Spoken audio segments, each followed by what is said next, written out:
जोहार थाकी जाओ। अभी तो शुरुआत भी नहीं हुई, इससे पहले जोहार नहीं बोल रहे हम। और जय जोहार का नारा है भाई, तमाम नहीं हो। जय जोहार का नारा है, जय जोहार का नारा है। जब तक पीछे तक नहीं बोलेंगे ना, तब तक मैं जय जोहार बोलता ही रहूंगा। जय जोहार का नारा है, हमारे भी याद है। जय जोहार का नारा है। आज इस पांडाल में उपस्थित सभी गणवीर वीरांगनाओं का मनोरगढ़ आयोजक कमेटी की ओर से और आदिवासी परिवार की ओर से आप सभी का तहे दिल से हार्दिक जोहार, अभिनंदन। आज एक दिवसीय आरक्षण बचाओ जमीन बचाओ इस चिंतन शिविर में पधारे हुए और पधार रहे आप सभी का तहे दिल से जोहार। साथियों, हमारे पूर्व के वक्ताओं ने बताया और हमारे बाद के वक्ता भी बताएंगे कि वास्तव में आदिवासी कब बचेगा और आदिवासी को बचाने का प्रयास कौन कर रहा है और कब से कर रहा है, इस पर हमें चिंतन और मनन करने की आवश्यकता है। साथियों, आज प्रतापगढ़ जिले में जब प्रतापगढ़ खाली पंचायत समिति था, उस समय आदिवासियों के पास जमीन कितनी थी, और जैसे ही जैसे प्रतापगढ़ जिला बनता है, नगर परिषद बनता है, नगर पालिका बनती है, धीरे धीरे धीरे धीरे विकास के नाम पर आदिवासियों की जमीन को छीना गया। मेरे साथियों, आज नाम मात्र प्रतापगढ़ था और आज प्रतापगढ़ वहां से आपने देसी भाषा में कहा पोलो था तो था तुम्हें हटिया विद्या मनोरगढ़ विद्या, मतलब एक समय यह था कि सारी जमीन आदिवासी करनी थी और अपने आदिवासी राज कायम थो टाइम और धीरे धीरे धीरे धीरे शहरीकरण था तो बजाइयो आप तो क्यों आगे बढ़तो क्यों पोलो था तो जो तक आवी चुके। एक समय आवेगा जनी टाइम में कहेगा कि ना ढोडियार खेड़ा में अना गांव में कोई आदिवासी था, हे एमनी कहेगा, मतलब आदिवासी टाइम है कहेगा केम के આપણું રોડામ જગા ખાલી કરીને બગલે માળવી કાઢી રહ્યા है और रोड माथे मकान भी बनावी રહ્યા है। एक समय तो जनी टाइम में 5,000 में प्लॉट मिलता तो आज वो प्लॉट 5 लाख में मिली रही है, और जनी टाइम में 5 लाख में प्लॉट मिलता तो वो प्लॉट आज 25 से 30 लाख 40 लाख ठेक जो है। जमीन की ने आदिवासी ने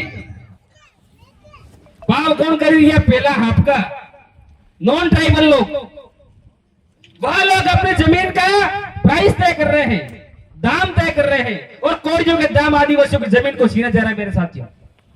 और आज इस चिंतन शिविर के माध्यम से कहना चाहेंगे आपको, बहुत चली गई, बहुत जमीन चली गई है, पर अब जो बची कुछ जमीन है उस जमीन को बचाना है मेरे साथियों।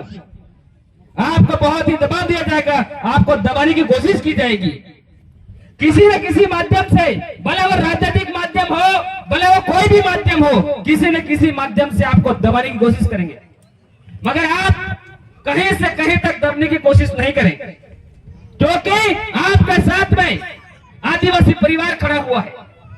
हमारा एक ही लक्ष्य है, हमारा एक ही उद्देश्य है, हमारी जमीन बचेगी, हमारा आरक्षण बचेगा तो ही आदिवासी बचेगा। आज आरक्षण की बात करें, आज आप बड़े 5 कॉलेज खोल लो, 7 कॉलेज खोल लो, विकास के नाम पर हमारी जमीन छीन रहे हो आप। जहां पर आवश्यकता है वहां वो काम नहीं कर रहे हो। आज प्रतापगढ़ जिले में बहुत कॉलेज खोल लिए आपने विकास के नाम पर, मान लेते हैं रिजर्वेशन क्या है, आरक्षण क्या है, किस अनुरूप आपका बच्चा एडमिशन लेगा उसमें। आज प्रतापगढ़ जिले में एक साल में 5,000 बच्चे 12वीं पास करते हैं। कितने? 5,000 बच्चे 12वीं पास करते हैं, और प्रतापगढ़ का एकमात्र जिला है ना पीजी कॉलेज, वहां पर रिजर्वेशन है अपना 12%। कितना? 12% के हिसाब से। अब आप अनुमान लगा लो, 5,000 बच्चे 12वीं पास कर रहे हैं और उसमें से मात्र और मात्र 120 बच्चों का एडमिशन हो रहा है। कितने बच्चे बच रहे अभी? कितने बच्चे बचे हुए हैं, ये हमें समझना पड़ेगा। आप पीपलखुंड में कॉलेज खोली, आपका जोहार, बिल्कुल। क्या रिजर्वेशन के अनुसार में हम आदिवासियों का 45% है, क्या उस हिसाब से हमारा एडमिशन हो रहा है? क्या नहीं हो रहा है। आप भले 100 कॉलेज खोल लो, 150 कॉलेज खोल लो, लेकिन हम ये चाहते हैं कि हम जो आदिवासी क्षेत्र है 5वीं अनुसूची लगती है वहां पर 100% आरक्षण आदिवासियों का है।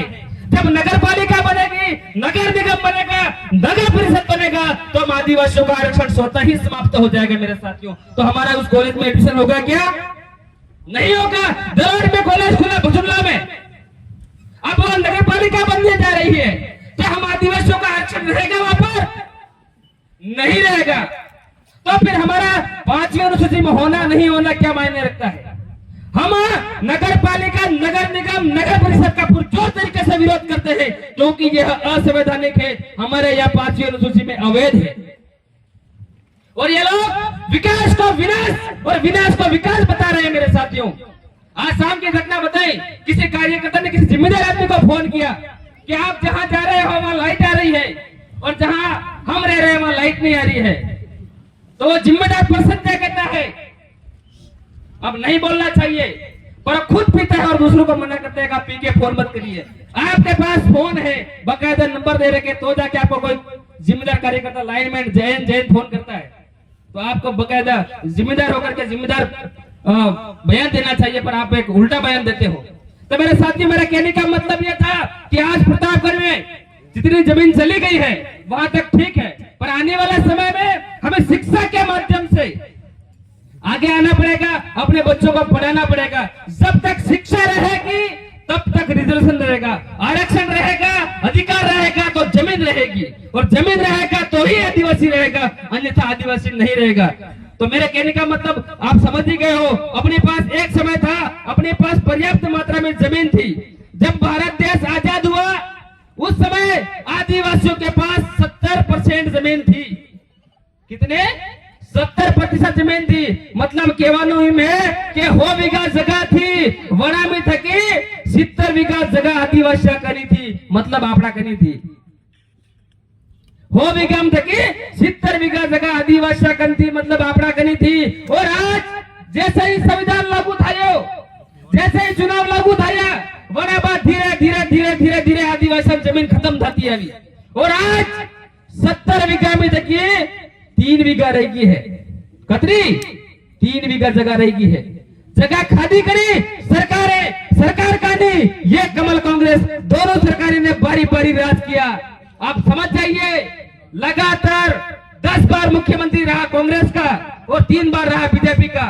इन कमल कांग्रेसी सरकार ने हम आदिवासियों की 70% जगह को समाप्त कर लिया, छीन लिया हमसे, हमें जमीन से बेदखल कर लिया। और हम आदिवासियों को आज भी जागने की जरूरत है मेरे साथियों।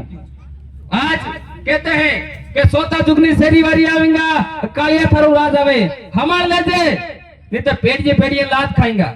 आज तक 400-500 साल पहले भविष्यवाणी थी थी कि जुग सोतो आवेगा, सोता जुगनी सेली वारी कालिया थारो राज आवे, हमारे लेजे नहीं तो पेड़िए लात खाएंगा। अगर फिर भी नहीं जाग जा तो हेडजन दड़ा होदवा पड़ेगा। मतलब बड़ी टाइम में भविष्यवाणी थी थी। वने कहो तो कि सोता जुग में हो थाएगा, डोरिया दीवा बढ़ेगा, वायरा बात करेगा, वगर बाटे गाड़ा चलेगा, वनी टाइम में कालिया तमारो राज आवेगा। आज में भविष्यवाणी सही थी है। डोरिया दीवा बढ़ेगी, मतलब लाइटी चली रही अपने के बरदानो पार उतरेगा, मतलब खेती में काम नाडान जगह अपने ट्रैक्टर करी रही है। वायरो बात करेगा, मोबाइल अभी है के फोन लगा बात कर रही है। वगर बाटे गाड़ा साले और गाड़ा चली रही है, तेरे भविष्यवाणी सही थी रही है। और आज अगर फिर भी नहीं जाता हो तो हेडियम जड़ा हो तो पड़ेगा, ये भी भविष्यवाणी सही थी रही है। एक सोरी उदयपुर में था, मावली में था, मारी फेंकती थी, बिना 10 टुकड़ा करना क्या, मात्र 8 साल की मासूम बच्ची। वही उदयपुर में एक कन्हैयालाल टेलर को मारा जाता है तो उसको सरकार सहायता देती है 50 लाख रुपए, और उसके 2 बच्चों को नौकरी दी जाती है मेरे साथियों।